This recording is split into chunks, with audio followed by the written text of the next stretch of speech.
Hare Krishna devotees, welcome to day 71 of our Bhakti Vaibhava seminar on Srimad Bhagavatam Canto 4. Yes, so we're continuing on.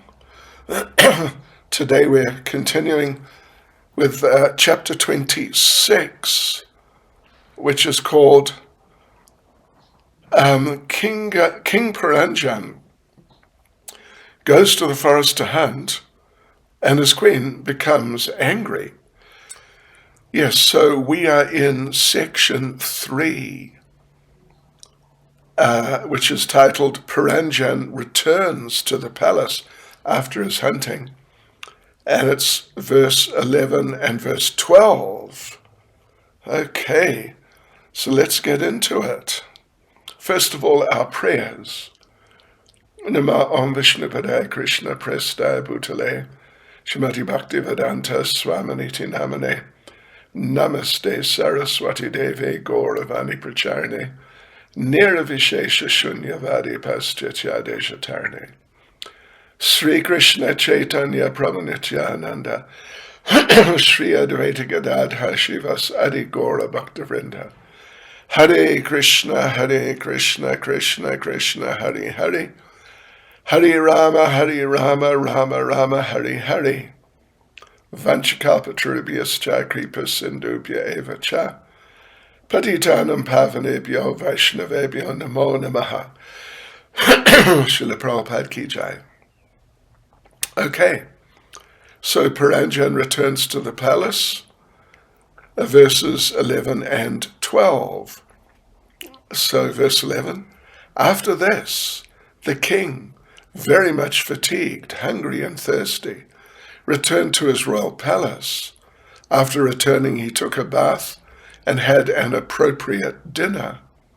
Then he took rest and thus became freed from all restlessness. Okay. And verse 12. After this, King Paranjan decorated his body with suitable ornaments. He also smeared scented sandalwood pulp over his body and put on flower garlands. In this way he became completely refreshed. After this, he began to search out his queen. So let's go through the purports here. Verse 11 again. After this, the king, very much fatigued, hungry, and thirsty, returned to his royal palace. After returning, he took a bath and had an appropriate dinner. Then he took rest and thus became freed from all restlessness. Okay, so let's have a look at the purport by Srila Prabhupada. Well, the materialists, of course, they work very hard trying to get money. They work hard all week. Then at the end of the week, they want to retire and rest. So Paranjan came home tired from hunting. Prabhupada says, somehow his conscience stopped him from sinning more and made him go home. So when a person comes to his senses a bit and understands how he's doing sinful activities, he returns to conscience, which is figuratively here described as the palace. So generally, of course, materialistic people are infected by passion and ignorance. And the results of those two modes are lust and greed. But when the person, materialistic person, comes to his or her senses, then they want to retire. This is recommended in Vedic civilization to take vanaprastha. And it's necessary for a materialist. And then the second paragraph. So the meaning of King Puranjan coming home, taking a bath, having an appropriate meal, and like that indicates a materialistic person must retire from sinful activities and become purified by accepting a spiritual master and hearing from the spiritual master about the values of life. And if one does this, one will feel completely refreshed, just as one feels after taking a nice bath. So then after initiation from a spiritual master, you have to give up all kinds of sinful activities. Illicit sex, intoxication, gambling, meat eating. Right, so then into the third paragraph, Prabhupada says, the word uchitara, uchitahara is important. Uchita means appropriately. One must eat appropriately and not take food as hogs take, like they eat stool. For a human being, there are suitable foodstuffs. Sattvika ahara, food in the mode of goodness, as described in Bhagavad Gita chapter 17, verse 8. We shouldn't really eat food in the modes of passion and ignorance. Yeah. This is called uchitahara, appropriate eating. And those who are always eating meat, drinking liquor, means eating and drinking in passion and ignorance. They have to give these things up. Yeah. So that their real consciousness can be awakened. And in this way, one can become peaceful and refreshed. If you're restless or fatigued, you can't understand the science of God. So Prabhupada quotes Srimad Bhagavatam 1.2.20, important verse. Evam prasana manaso bhagavad bhakti yogata bhagavat tattva vijnanam mukta sangasya jayate, which Prabhupada sort of paraphrases as, unless one can become free from the influence of passion and ignorance, he cannot be pacified. And without being pacified, one cannot understand the science of God. So, fourth paragraph, it's just the last little bit after the Bhagavatam verse here. Prabhupada says, King Puranjan's coming home indicates or is indicative of a man returning to his original consciousness, Krishna consciousness. Prabhupada concludes the purport by saying, Krishna consciousness is absolutely necessary for one who has committed a lot of sinful activities, especially killing animals or hunting in the forest. Okay. So on we go to verse 12. After this, King Puranjan decorated his body with suitable ornaments. He also smeared scented sandalwood pulp over his body and put on flower garlands. In this way, he became completely refreshed. Then after this, he began to search out his queen. So Prabhupada makes the point, when a person comes into good consciousness, accepts a spiritual master, then he hears narrations about philosophy stories, about devotees, transactions between God and his devotees. Ah, yes. And in this way, the man becomes refreshed. like a person who has sandalwood paste on his body, on his head particularly, and ornaments. So these decorations mentioned here can be compared to knowledge of religion and the self. Through such knowledge, you become detached, you engage in hearing Srimad Bhagavatam, Bhagavad Gita, etc. So Prabhupada refers to the word sadvalankrita, which indicates one must be absorbed in knowledge from saintly persons. So as Puranjan began to search out his queen, his better half, so as this goes on, so one decorated with knowledge from saintly persons should try to search out his original consciousness, Krishna consciousness, just as Puranjan was searching out his queen.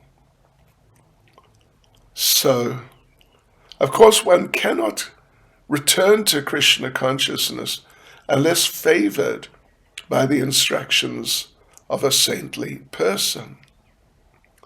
Therefore, Srila Narottam Das Thakur sings, Sadhushastra Guru Vakya, Chitte Te Kuriya Aikya.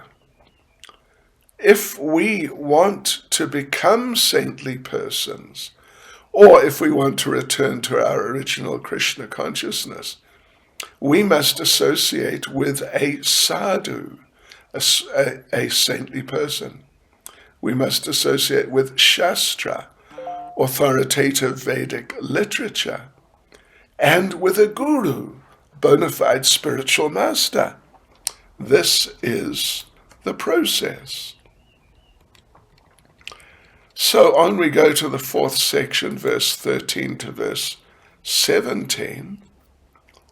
He looks for his wife, Puranjan. He's got back, and he's got himself already bathed and dressed and ornamented and just, he's ready. He's ready for some social interaction. But where's his wife? So it's from verse 13 to 17. Let's go through the verses. Verse 13. After taking his dinner and having his thirst and hunger satisfied, King Puranjan felt some joy within his heart. Instead of being elevated to a higher consciousness, he became captivated by Cupid and was moved by a desire to find his wife, who kept him satisfied in his household life. Okay, so verse 14. At that time, King Puranjan was a little anxious, and he inquired from the household women, "My dear beautiful women, are you and your mistress all very happy like before, or not?" Verse 15. King Puranjan said, "I do not understand why my household paraphernalia does not attract me as before.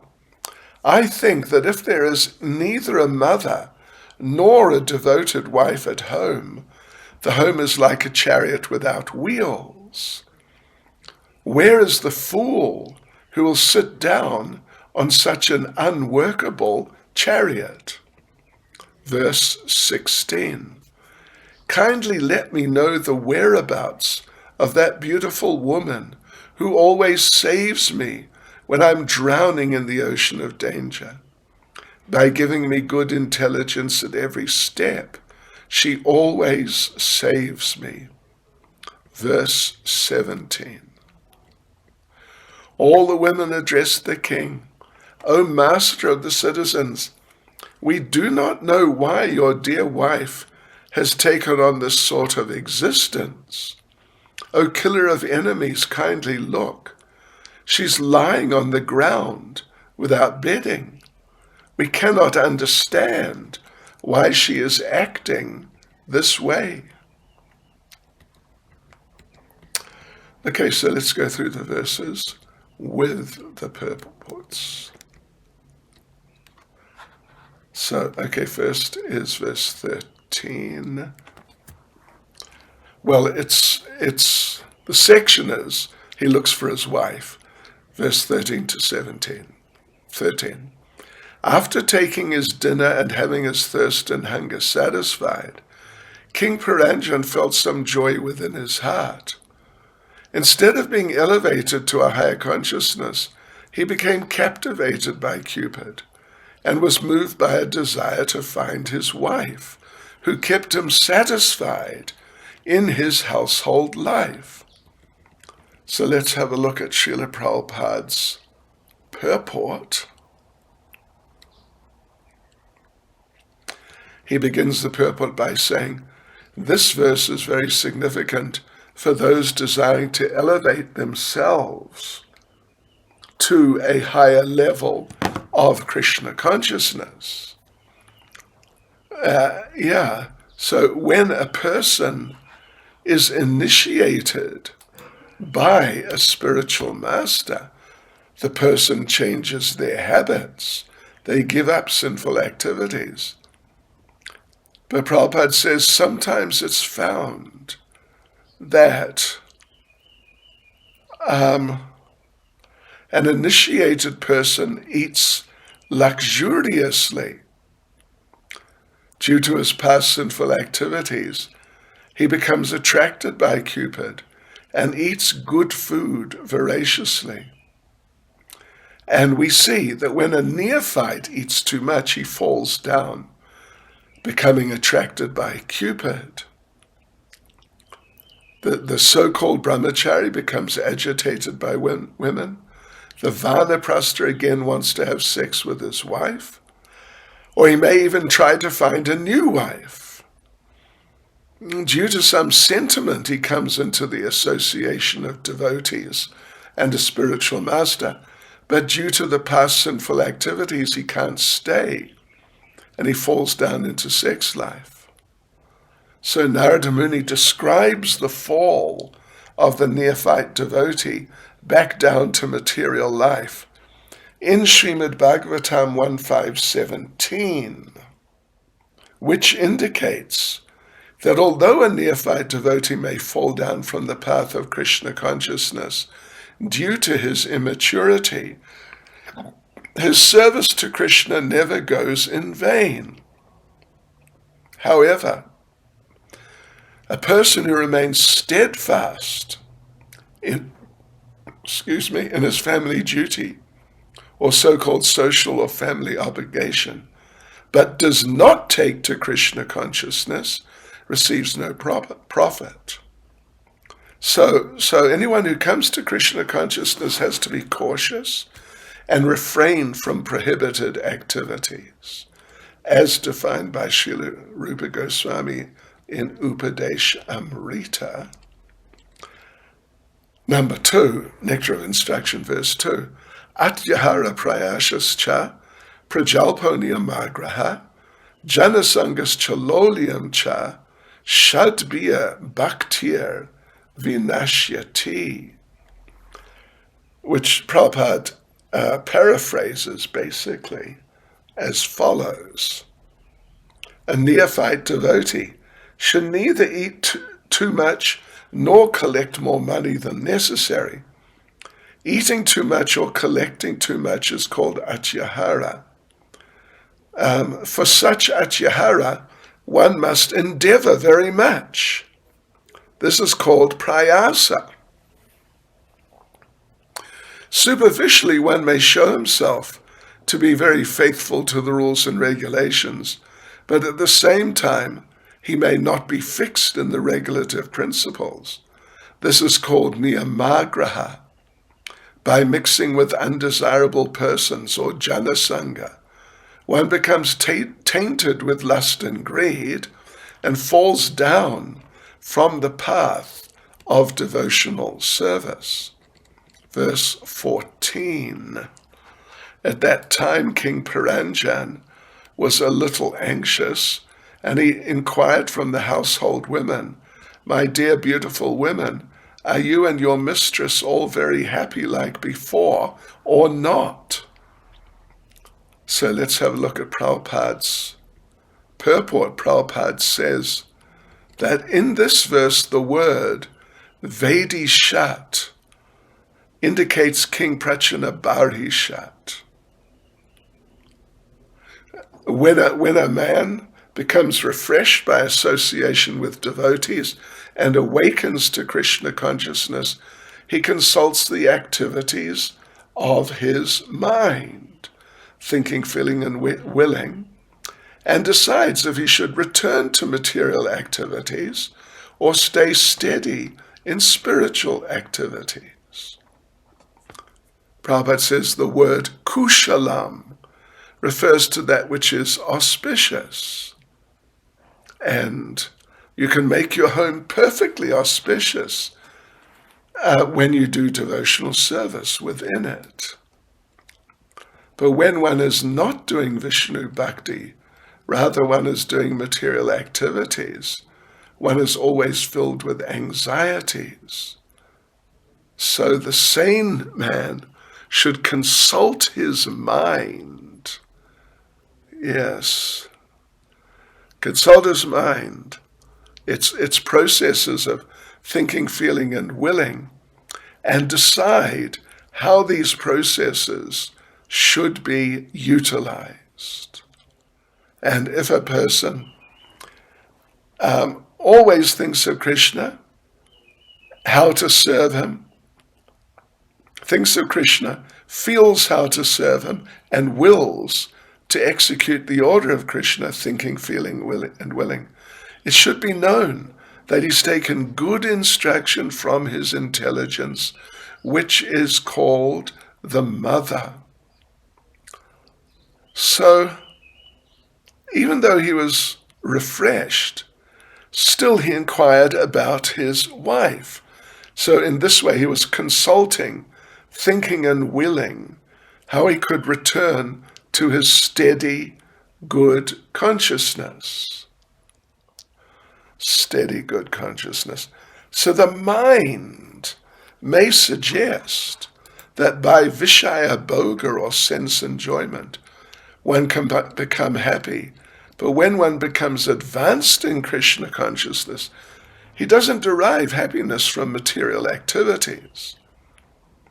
This is explained in Bhagavad Gita chapter 2 verse 59, very important verse which Prabhupada's referred to on a number of occasions in Srimad Bhagavatam.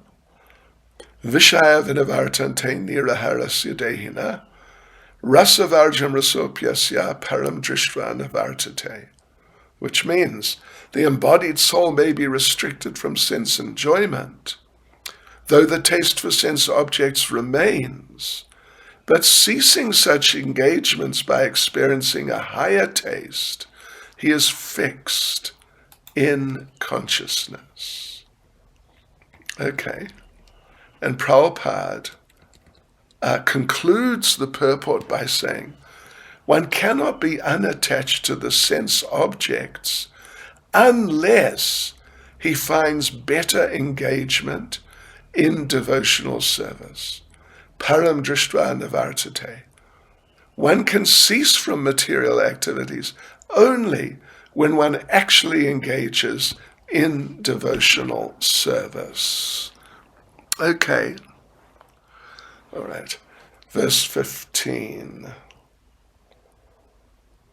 Paranjan said, I do not understand why my household paraphernalia does not attract me as before. I think that if there's neither a mother nor a devoted wife at home, the home is like a chariot without wheels. Where's the fool who will sit down on such an unworkable chariot? Prabhupada in his purport refers to Chanakya Pandit. I won't read the Sanskrit, but the translation is interesting. If a person has neither a mother nor a pleasing wife at home, he should leave home and go to the forest, because for him there's no difference between the forest and the home. So Prabhupada makes the point that the real mata, or mother, is devotional service to the Lord. And the real patni, or devoted wife, is a wife who helps her husband execute religious principles in devotional service. These two are required for a happy home. So, second paragraph, let's have a look here. A woman is supposed to be the energy of the man. And there's a famous saying historically, behind every great man, there's either a mother or a wife. Behind every great man, there's a great woman. Yeah, but this Vedic perspective is, behind every great man, there's either a mother or a wife. And Prabhupada says, one's household life is successful if he has both a good wife and a mother. Then everything about household affairs and all paraphernalia becomes pleasing. And Prabhupada explains that Lord Chaitanya had both, a good mother and a pleasing wife, and he was very happy at home. Yeah, but still for the benefit of humanity, he took sannyas and left them both. In other words, it's essential to have both to be happy at home. Otherwise, home life has no meaning. Or in other words, unless one is religiously guided by the intelligence and renders devotional service unto the Lord, his home can never become very pleasing for a saintly person. Yeah, Prabhupada concludes the purport by saying, in other words, if a man has a good mother or a good wife, there's no need of his taking sannyas. That is, unless it is absolutely necessary, as it was for Lord Chaitanya Mahaprabhu. Okay, so on we go to verse 16. And Puranjan continues speaking to the ladies of the house. Kindly let me know the whereabouts of that beautiful woman who always saves me when I'm drowning in the ocean of danger. By giving me good intelligence at every step, she always saves me. Srila Prabhupada makes the point, there's no difference between a good wife and good intelligence. Anyone who's got good intelligence can deliberate nicely and save himself from many dangerous conditions.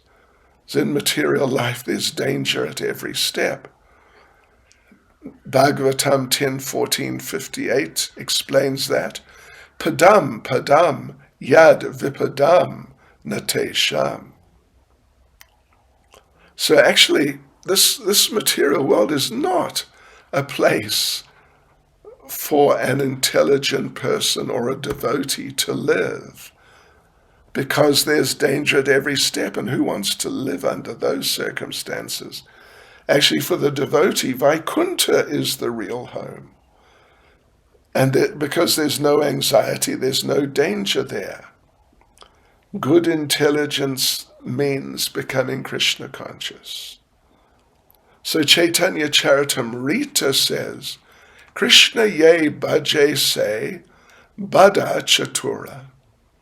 Unless one is Krishna conscious, he cannot be called an intelligent person.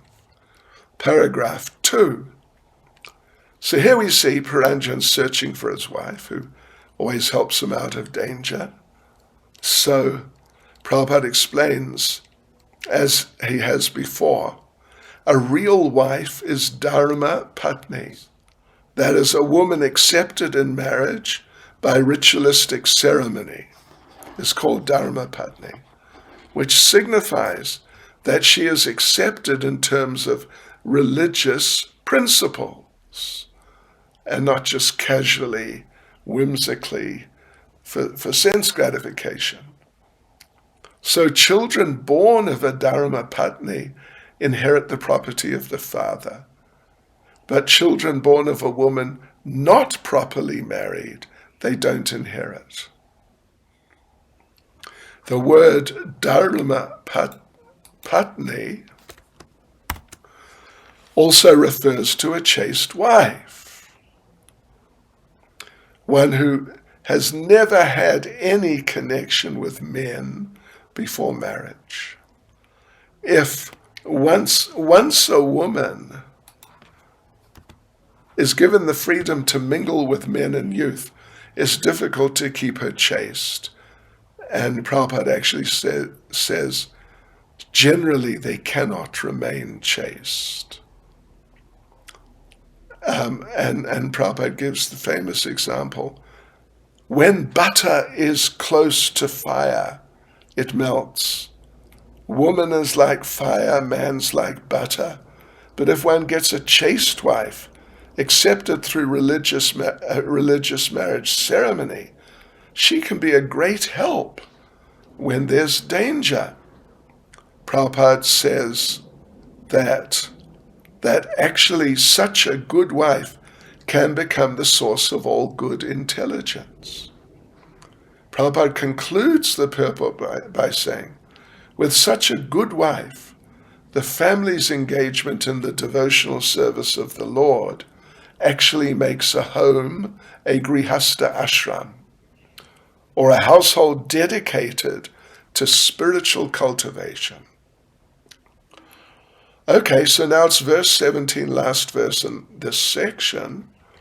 All the women addressed the king, O master of the citizens, we do not know why your dear wife has taken on this sort of existence.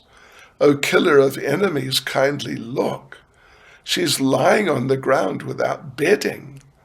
We cannot understand why she is acting this way. Srila Prabhupada gives a purport here. When a person is devoid of devotional service, he takes to sinful activities. King Puranjan left home, neglected his own wife, and engaged himself in killing animals. This is the position of materialistic men. They don't care for a married, chaste wife. They just take the wife as an object for sense enjoyment and not as a means for devotional service. So, to have unrestricted sex life, the kamis work very hard because they have concluded that this is the best thing in life. Best thing is to have sex with any woman and just pay the price for her, like she's a mercantile commodity. So such people have lost their good intelligence. And Prabhupada says they need to search it out in the heart, their intelligence. A person who doesn't have a chaste wife, accepted by religious principles, always has a bewildered intelligence. So we move on to the second paragraph. So he found out his wife was lying on the ground because of his neglecting her. And the fact is, the wife must always be protected by her husband. Yeah. We speak of the goddess of fortune being on the chest of Narayan. In other words, the wife must always be embraced by the husband. Then she becomes beloved and well protected. So just as a person saves his money and places it under his personal protection, one should similarly protect his wife by his own personal supervision. And just as intelligence is always within the heart, so the beloved chaste wife should always have her place on the chest of the good husband.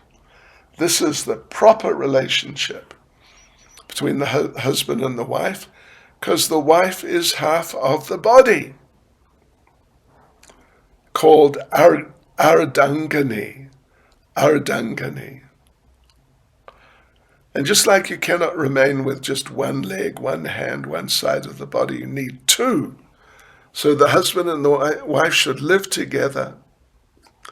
And we see actually, a very interesting point.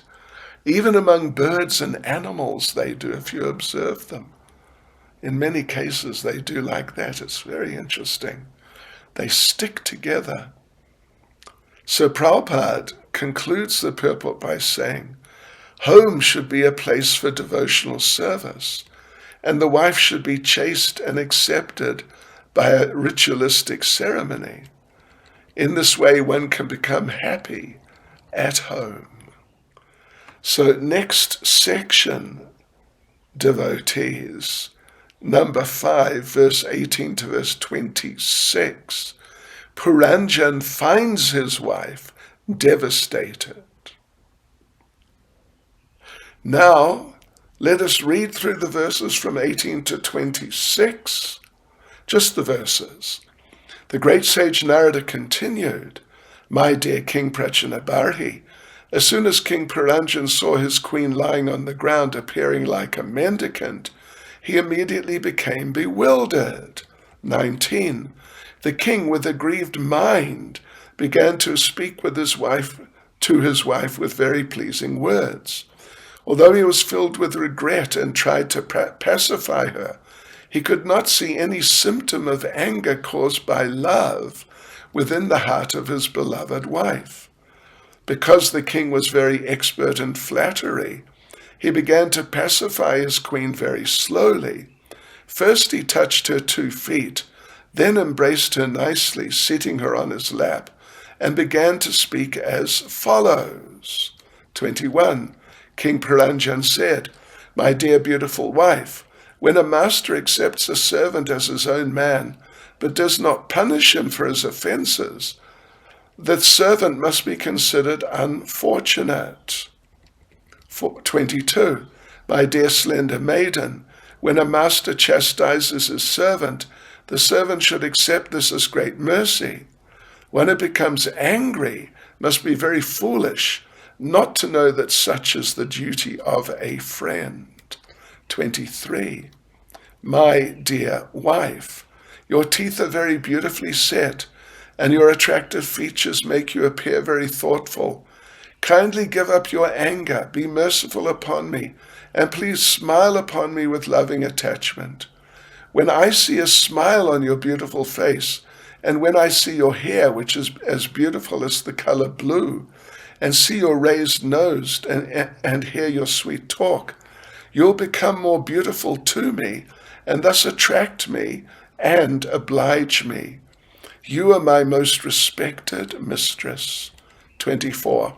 O hero's wife, kindly tell me if someone has offended you. I am prepared to give such a person punishment as long as he does not belong to the Brahmin caste. But for the servant of Murari Ripu Krishna, I excuse no one within or beyond these 3 worlds. No one can freely move after offending you, for I am prepared to punish him. 25.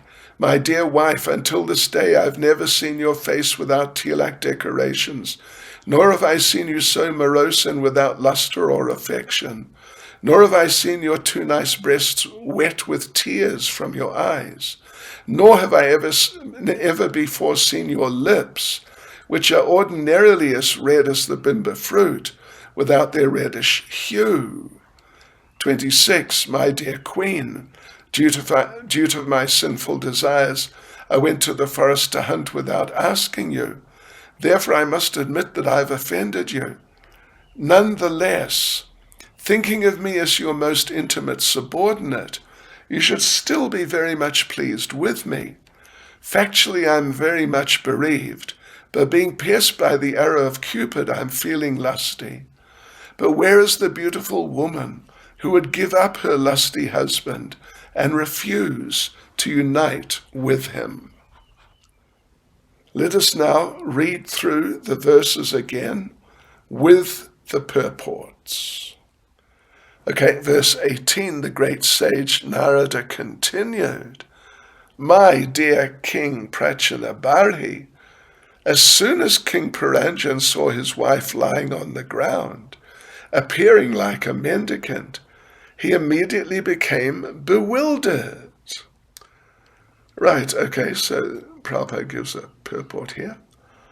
In this verse, the word avadutam is significant. It refers to a mendicant who just doesn't take care of his body. So the queen was on the floor like that. No bedding, no proper dress, and Puranjan became distressed. He started repenting that he'd neglected his intelligence and killed animals in the forest. In other words, and this is important, devotees, in other words, when one's good intelligence is neglected, one engages in sinful activities. And when realizing this, a man repents for having sort of abused his wife. And Prabhupada quotes Narottam Das Thakur, his repentance, Hari Hari Bipale Janama Gonai Nu Manusya Janama Paya Radha Krishna Nabhajiya Janiya Shuniya Vishakainu. Narottam Das Thakur saying there, he repents for having spoiled his human life and knowingly drunk poison. By not being Krishna conscious, one willingly drinks the poison of materialistic life. So Srila Prabhupada concludes the purport by saying, the purport is that one certainly becomes addicted to sinful activities when he becomes devoid of his good chaste wife, or when he has lost his good sense and does not take to Krishna consciousness. Okay, so on we go, devotees, to verse 19.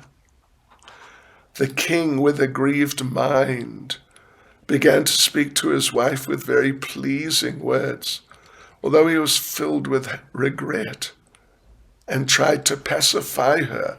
He could not see any symptom of anger caused by love within the heart of his beloved wife. So let's have a look at the purport here by Srila Prabhupada. He regretted having left his queen and gone to the forest for sinful activities. When a person regrets sinful activities, regrets giving up Krishna consciousness and good intelligence, then the path of deliverance from Maya is open. Yeah. When there's regret there. Bhagavatam 555 says, let me paraphrase, or I'll just read Prabhupada's paraphrasing. When a person loses his consciousness and loses interest in self-realization, he must engage in sinful activities. All one's activities in a life devoid of Krishna consciousness simply lead to defeat and misuse of one's life. Prabhupada concludes the purport by saying, naturally one who comes to Krishna consciousness regrets his previous sinful activities in the human form of life. Only by this process can one be delivered from the clutches of nescience or ignorance in materialistic life? Verse 20, because the king was very expert in flattery, he began to pacify his queen very slowly. First he touched her 2 feet, then embraced her nicely, seated her on his lap, and began to speak as follows. So Prabhupada makes the point, and it's, like so many points, it's a really good point. Very good point. That one has to awaken Krishna consciousness by first regretting one's past deeds. Very important. So as Puranjan began to flatter the queen, one should deliberately raise himself to Krishna consciousness. And to do this, you have to touch the feet of the spiritual master. Krishna consciousness can't be achieved just by self-endeavor. You have to approach the spiritual master and touch his feet. So let's have a look here. Prabhupada quotes Bhagavatam 7.532. Prahlad is speaking, and we paraphrase the meaning just here. One cannot come to the precincts of Krishna consciousness unless he touches the dust of the lotus feet of a person who has become a Mahatma, a great devotee. That's the beginning of the surrendering process. Of course, we know Krishna wants everyone to surrender to him, and it begins when you touch the lotus feet of a spiritual master. Then if you serve him nicely, you begin your life in Krishna consciousness. Touching the feet of the spiritual master means giving up one's false prestige in the material world. So those who stay in the darkness of material existence due to their false prestige as scientists and philosophers are actually atheists. Even though they're bewildered, they're not ready to surrender to a spiritual master.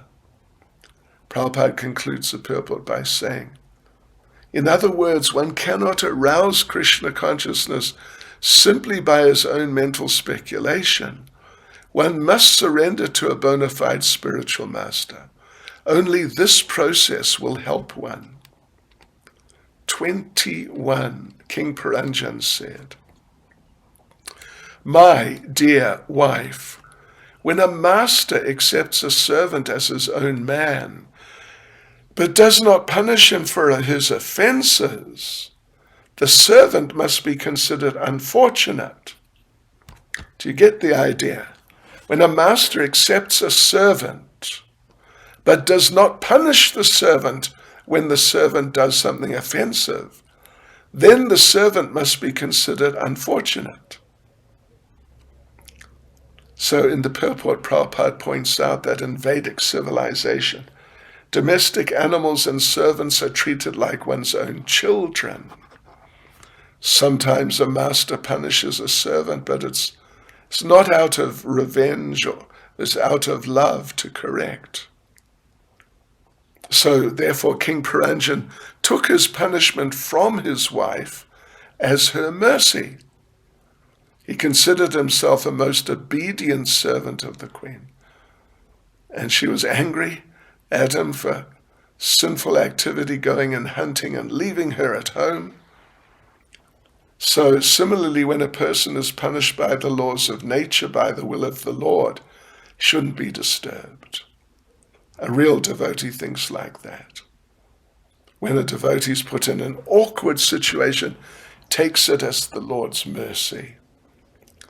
And Prabhupada quotes Bhagavatam 10:14-8, very famous verse and really wonderful verse. Tatena kampam sisumikshamano bunjana evatma kritam vipakam hridvagvapobir vidadan namaste jiveta Jiveta yo mukti pade sadaya bak. So Prabhupada takes the translation you could say, from the purport. This verse states that the devotee accepts a reversal of his position in life as a benediction by the Lord, and consequently offers the Lord more obeisances and prayers, thinking that the punishment is due to his past misdeeds, and that the Lord is punishing him very mildly. So therefore, a king is considered merciful if he condemns a murderer to death, because then the murderer becomes freed from the sinful reaction, and he starts off his next life cleared of sins. Prabhupada concludes the purport by saying, if one accepts punishment as a reward dealt by the master, he becomes intelligent enough not to commit the same mistake again. Verse 22, my dear slender maiden, when a master chastises his servant, the servant should accept this as great mercy. One who becomes angry must be very foolish not to know that such is the duty of his friend. So Prabhupada refers to, there's a popular saying basically, that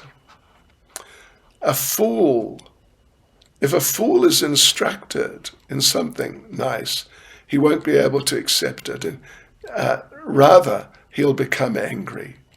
This is how fools operate. And that anger is compared to the poison of a snake.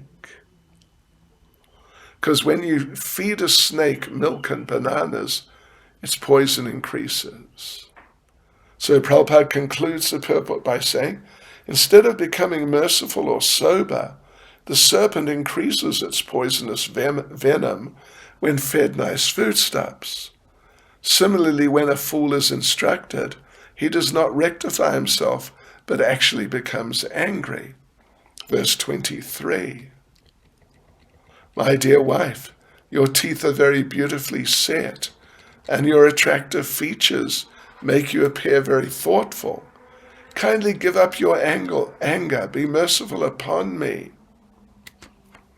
And please smile upon me with loving attachment. When I see a smile on your beautiful face, and when I see your hair, which is as beautiful as the color blue, and see your raised nose and hear your sweet talk, you'll become more beautiful to me and thus attract me and oblige me. You are my most respected mistress. So Prabhupada says that an effeminate husband who's just attracted by the external beauty of his wife tries to become her obedient servant. Prabhupada tells the whole story, the whole story is there, of liquid beauty. And in the end, the prince understood that the beautiful woman is just a lump of matter, blood, stool, urine, etc., just disgusting. So that's what's there through the whole paragraph. So this is a fact. But in illusion, a man becomes attracted to illusory beauty and becomes a victim of Maya. 24. O hero's wife, kindly tell me if someone has offended you. I'm prepared to give such a person punishment as long as he does not belong to the Brahmin caste. But for the servant of Murari Ripu, Krishna, I excuse no one within or beyond these three worlds. No one can freely move after offending you, for I am prepared to punish him. Prabhupada explains, according to Vedic civilization, a Brahmin is one who's qualified to understand Brahman, or the absolute truth. A devotee of Krishna is qualified to understand who is Muradvisa, the enemy of Mura, and who's not subject to rules and regulations of the state. In other words, when they break the laws of the state, everyone can be punished except Brahmins and Vaishnavas. Actually, Brahmins and Vaishnavas never break the laws of the state. because they know perfectly the resultant reactions. So Narada gave this instruction to King Prachinabarhishat. Paranjan, of course, again, it represents Prachinabarhishat. And Narada Muni was reminding him of his forefather Prithu Maharaj, who never chastised Brahmins or Vaishnavas. Second paragraph. One's intelligence or pure Krishna consciousness becomes polluted by material activities, of course. But your consciousness, your good consciousness, can be revived by sacrifice, charity, pious activities, etc. But when you pollute your consciousness by offending a Brahmin or Vaishnava, it's very difficult to revive. Lord Chaitanya called that the mad elephant offense. So one should be very careful not to offend a Brahmin or a Vaishnava. Prabhupada refers to the 9th canto. Even Devasa was harassed by the Sudarshan Chakra because he offended Ambarish Maharaj, who was not a sannyasi, but a grihasta. But he was a really great devotee. So we're in the 3rd paragraph. The conclusion in verse 24 is, if Krishna consciousness is covered by material sins, one can eliminate the sins simply by chanting Hare Krishna. But if we pollute our Krishna consciousness by offending a Brahmin or Vaishnav, then you cannot revive it until you properly atone for the sin by pleasing the Vaishnav or the Brahmin. So Prabhupada concludes the purport by saying, this was the course that Devasa Muni had to follow, for he surrendered unto Maharaj Ambarish. A Vaishnava aparad cannot be atoned for by any means other than by begging the pardon of the offended Vaishnav. Verse 25, my dear wife, until this day I've never seen your face without tilak decorations, nor have I seen you morose and without luster or affection, nor have I seen your 2 nice breasts wet with tears from your eyes, nor have I ever before seen your lips, which are ordinarily as red as the bimba fruit, without their reddish hue. Okay, so there's a short purport here to verse 25. Every woman looks beautiful when decorated with tilak and vermilion. Yes. But when your consciousness and intelligence are without any brilliant thoughts about Krishna, they become morose and lusterless. So much so that one cannot derive benefit despite having a sharp intelligence. So verse 26, my dear queen, due to my sinful desires, I went to the forest to hunt without asking you. Therefore I must admit that I've offended you. Nonetheless, thinking of me as your most intimate subordinate, you should still be very much pleased with me. Factually, I'm very much bereaved, but being pierced by the arrow of Cupid, I'm feeling lusty. But where is the beautiful woman who would give up her lusty husband and refuse to unite with him? So, yes, in Prabhupada's purport, he begins by pointing out, reminding us that men and women desire one another. That's the basic principle of material existence. Therefore, women keep themselves beautiful so they can be attractive to their lusty husbands, or just to lusty men if they don't have husbands. So when the lusty husband comes before his wife, the wife takes advantage of his aggressive tactics and enjoys life. And generally, Prabhupada says, when a woman is attacked by a man, whether husband or not, she enjoys the attack attack being too lusty. In other words, when one's intelligence is properly utilized, both the intellect and the intelligent person enjoy one another. And Prabhupada refers to Bhagavatam verse 7.9.45. I'll just read the translation.